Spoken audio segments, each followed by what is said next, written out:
महाराष्ट्र राज्य शासनाच्या भटक्या विमुक्त जाती समितीच्या पहिल्याच बैठकीत आमदार देवेंद्र कोठे यांनी विविध प्रश्न मांडून लक्ष वेधून घेतलं। महाराष्ट्र राज्य शासनानं सन 2024-25 या वर्षासाठी गठीत केलेल्या विमुक्त जाती व भटक्या जमाती कल्याण समितीमध्ये सोलापूर शहर मध्यचे आमदार देवेंद्र कोठे यांची सदस्यपदी निवड केली असून या समितीची प्रारंभिक बैठक विधान भवनात पार पडली।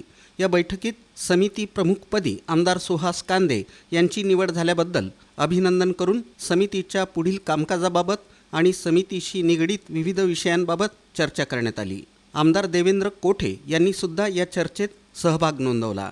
सोलापुरातील भटक्या जाती व विमुक्त जमाती प्रवर्गात येणाऱ्या सर्वांना न्याय देण्यासाठी आणि त्यांच्या सर्वांगीण विकासासाठी स्वतः या समितीच्या माध्यमातून सदैव प्रयत्नशील राहणार असल्याचं आमदार देवेंद्र कोठे यांनी सांगितलं।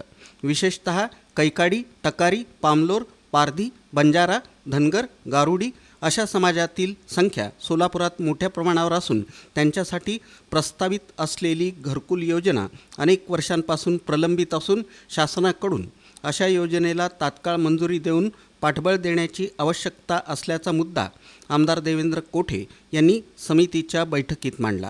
सोलापूर जिल्ह्यात जवळपास 97 अधिक आश्रमशाळा आहेत। विशेषतः माझ्या शहर मध्य विधानसभा मतदारसंघात 40,000हून अधिक भटक्या विमुक्त जमातीचे लोक राहतात, ज्यात विशेषतः कैकाडी समाज असेल, टाकारी समाज असेल, पामलोर समाज असेल, या सगळ्या लोकांची घरकुल योजनेची मागणी अनेक वर्षांपासून प्रलंबित आहे।